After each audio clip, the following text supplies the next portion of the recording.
A panic attack begins as an acute sympathetic override in the brainstem. Specifically, a small cluster of noradrenergic neurons called the locus coeruleus detects a physiological threat and fires a massive discharge of norepinephrine. This is the brain's internal siren, triggering the sudden tachycardia, dyspnea, and profound sense of doom that define the experience. Standard allopathic psychiatry categorizes this response as an isolated neuropsychiatric phenomenon.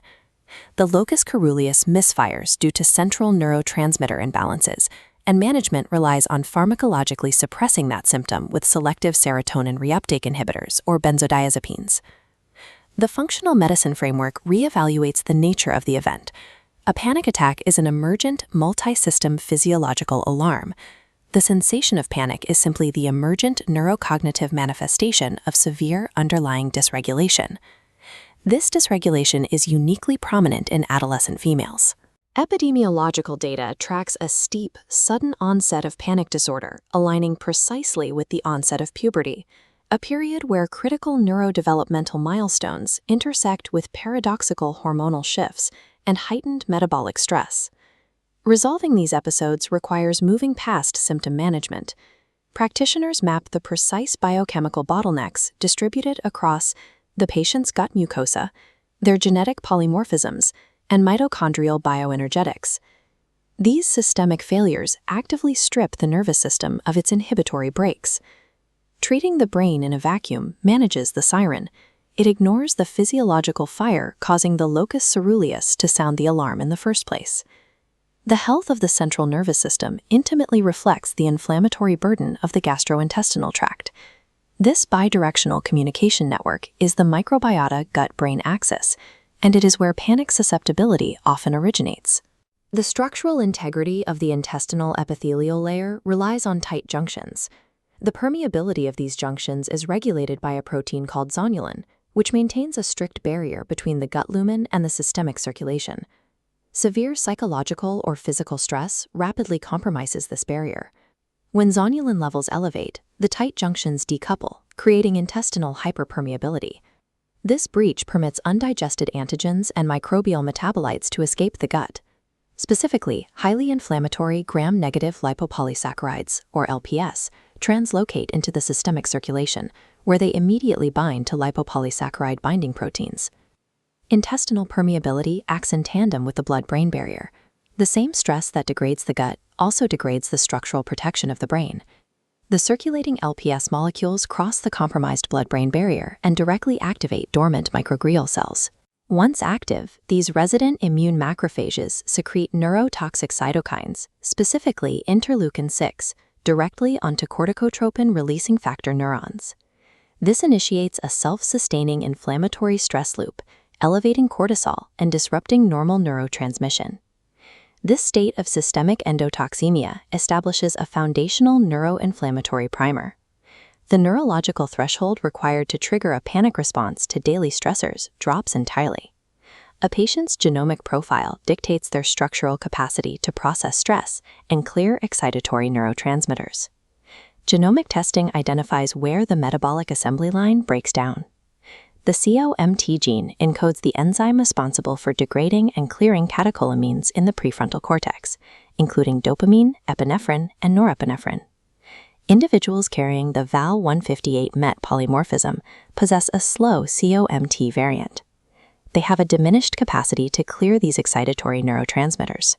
Under daily stress, the slow clearance causes catecholamines to accumulate, resulting in chronic hyperarousal. This enzyme's function relies entirely on the methylation cycle. The MTHFR gene dictates the conversion of dietary folate into its active form, providing the specific methyl groups the COMT enzyme requires. Impaired folate conversion strips the COMT pathway of the raw materials it needs to operate. A separate vulnerability exists within the GAD1 gene, which encodes the enzyme required to synthesize gamma-aminobutyric acid, or GABA, from excitatory glutamate. Specific polymorphisms here impair the production of the central nervous system's primary anxiolytic neurotransmitter. Systematic genomic evaluations demonstrate that these GAD1 risk alleles are significantly enriched in females. This structural impairment in GABA synthesis provides a clear biological rationale for why women experience panic disorder at twice the rate of men. Without mapping these distinct genetic bottlenecks, clinical interventions fight a nervous system that is mathematically predisposed to sympathetic overdrive. Histamine is heavily mischaracterized as strictly a peripheral mediator of allergic reactions. Within the central nervous system, it operates as a potent excitatory neurotransmitter. Exogenous histamine, derived from food and microbial fermentation, is typically neutralized within the gut mucosa by the diamine oxidase, or DAO enzyme, before it can enter systemic circulation. Single nucleotide polymorphisms in the AOC1 gene cause a severe genetic DAO deficiency. The enzymatic capacity to clear histamine drops, allowing the compound to permeate the bloodstream and breach the blood-brain barrier. Inside the brain, histamine binds aggressively to cerebral H1 and H3 receptors.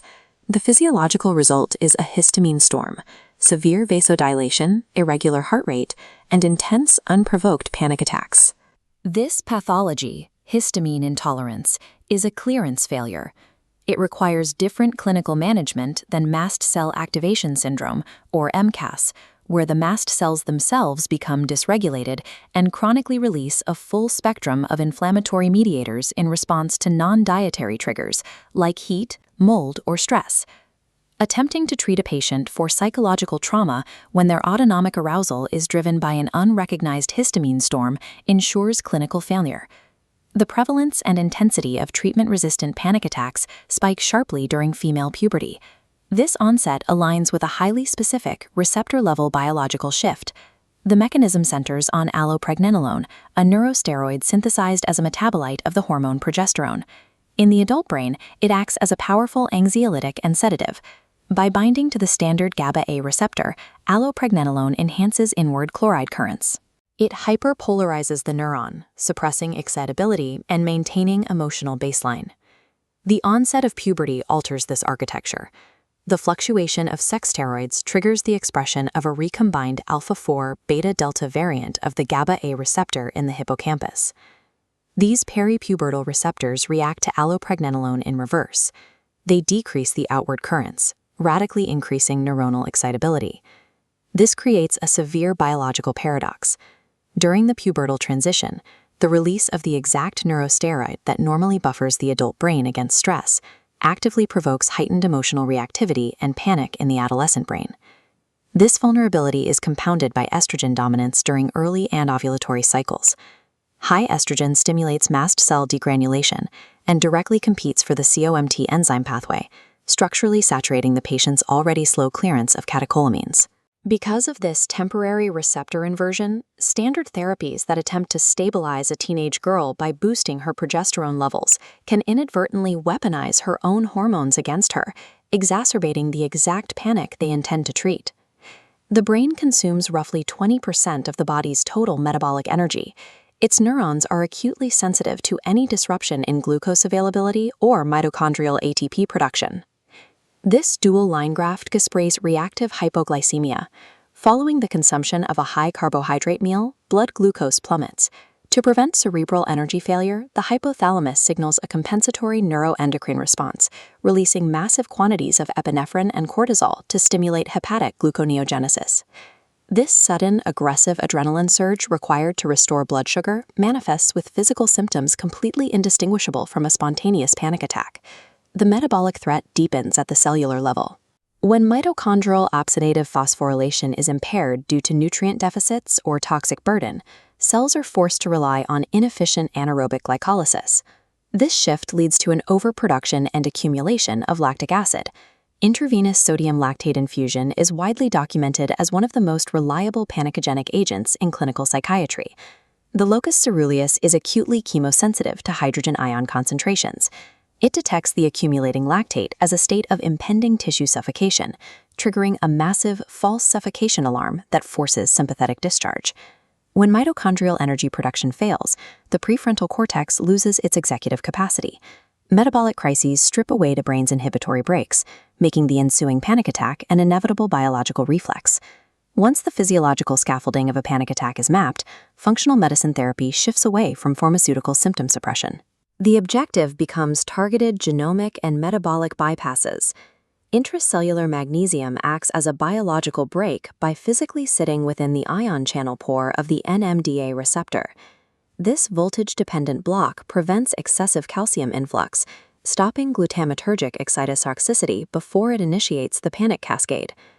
Stalled enzyme pathways require precise cofactors to restart. The active form of vitamin B6, pyridoxal 5-phosphate. However, supplementation requires extreme precision.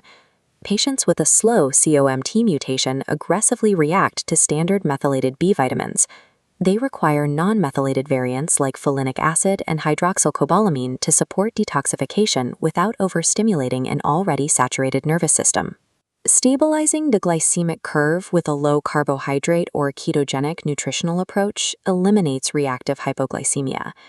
The transition to ketones provides neuroprotective beta-hydroxybutyrate, fueling struggling mitochondria directly and eliminating the lactate-driven false suffocation alarms.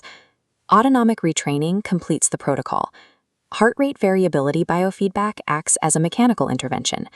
Paced diaphragmatic breathing physically stimulates the vagal afferent fibers, effectively applying a real-time parasympathetic brake directly to the amygdala and locus coeruleus. A panic attack is a biological alarm, signaling a body pushed past its homeostatic limits. By precisely identifying the patient's specific bottlenecks across the gut, within the genome, and the mitochondria, practitioners dismantle the physiological equation of panic, restoring resilience at the cellular level.